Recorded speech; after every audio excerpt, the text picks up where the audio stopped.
feel any certain way going back to Philadelphia, place where you got injured last year? Is there anything in your mind about just going back to that location?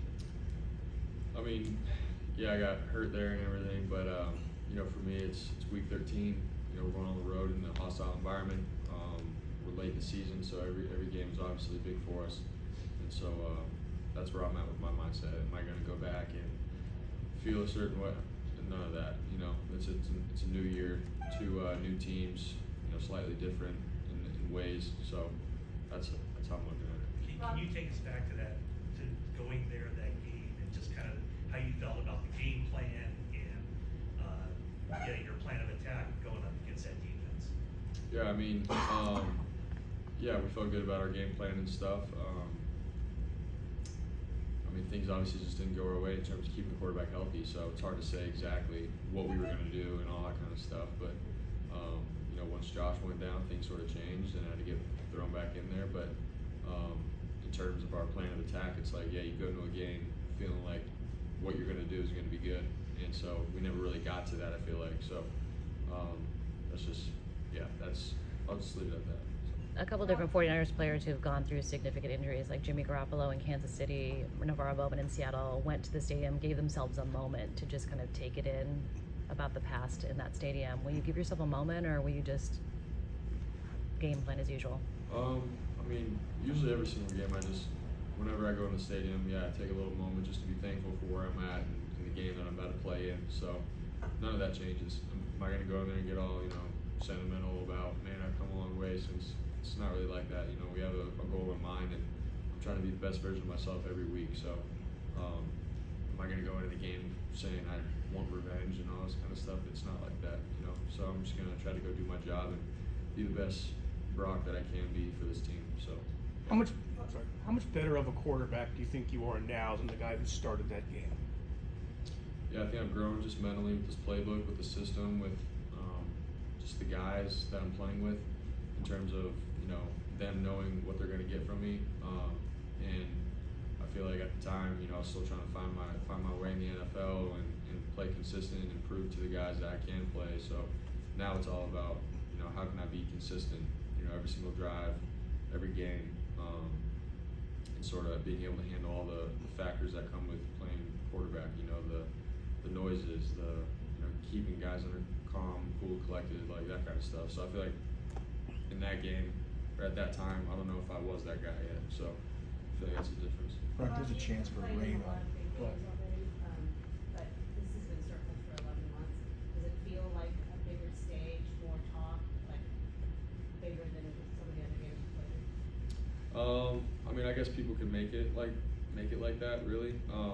For us, it's like I said, we're later in the year, so every single game is huge in terms of going in the playoffs and setting yourself up for where you're going to be at in the playoffs. So for us, that's how we're looking at it. That's how I'm looking at it. Is yeah, it's going to be a tough place to play. They're a really good team. They found ways to win this year, and they're really good. And so for us, it's another great challenge. But to say, have I had this game circled for last year? Honestly, it hasn't been like that for me. It's been, how can I be the best from the beginning of the season to where we are now, taking one day, 1 week at a time. And this is our next challenge, week 13 in Philadelphia. Brock, there's a chance for some rain on Sunday, and you had a little bit of that in Cleveland. Was there anything from that experience that you took away that maybe you are adding to your preparation this week, or things that you might want to do different if it does rain on Sunday? Yeah, I think, you know, sort of just going into it, like just being ready for, you know, obviously the rain. You know, in Cleveland, it sort of came out of nowhere in a sense. Like mid-drive, it started raining, so it was a little tough to deal with that one drive. But to maybe have a plan of, I need a glove if I don't, if it's downpouring, if it's a slight rain, that'll just probably be one of those decisions once we get there and, you know, you see the weather and how it is right before the game starts. But those are things that I'll definitely be thinking about. Have you played with a glove before? My cosmic I have, cleats. yeah. Well, this weekend is my cosmic cleats and your cause is Child Advocates of Silicon Valley. How'd you get involved with them and what made that speak to you? Yeah, I was you know, just talking to my agent and sort of what I wanted to do and what avenues I wanted to, you know, help out. And I feel like I've had a heart for, you know, orphans and orphanages, and so you know, we looked at some around the area, and since I'm here in the Bay Area playing, I was like, let's do one here in Silicon Valley. So I chose them, and want to help them out with what I can, you know, so after the game, do what I can to help raise awareness for their organization. It's a great nonprofit, so very thankful to be paired for Brock. partnering up with them, so. Sorry to interrupt. You're good. Brock, the media people I've talked to this week describing the dialogue around this game said that the Philly people feel like specifically you are the weak link. I know you say you play with a chip on your shoulder. How does that motivate you in any way? That perception is that you're the weak link. Yeah, this is the first time I've heard that, so I don't really know exactly how I feel about that. They can think that's fine.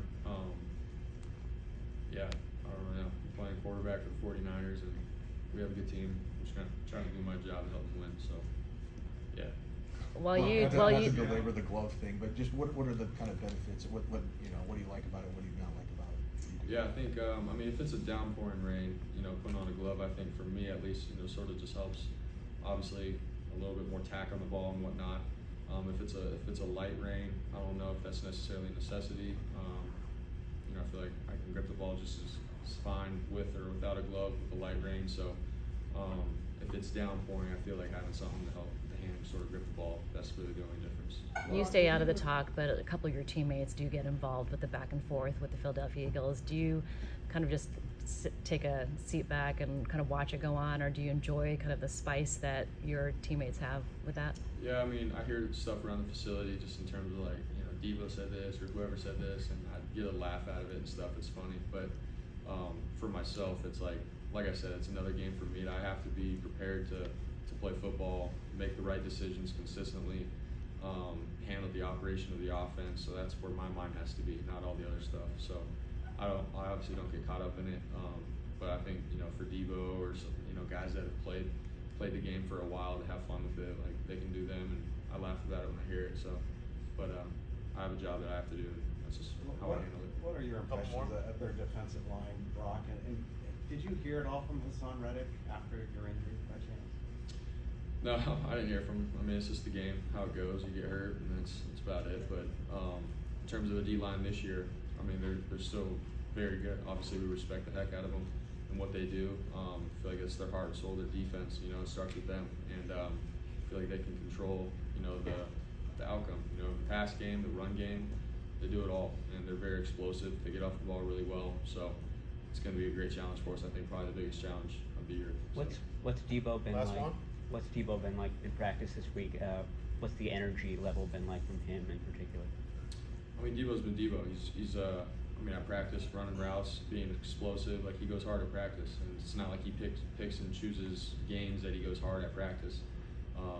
He's been himself, and so he's not, you know, trying to turn on a switch and act like someone that he's not. Like, he's Debo. He's gone hard, and so that's really been about it.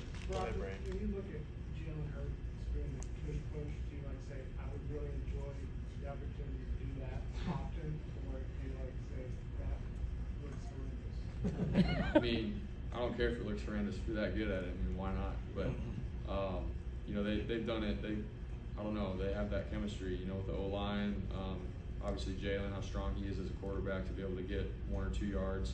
They're consistent with it. I feel like it's something that they have down as a team. So they do it really well. But for us, like, we have our ways with short yardage, and we're slightly different in that. So, but we know that, and we are who we are. So we're sticking to that. All right, thanks guys. Thanks, Brock.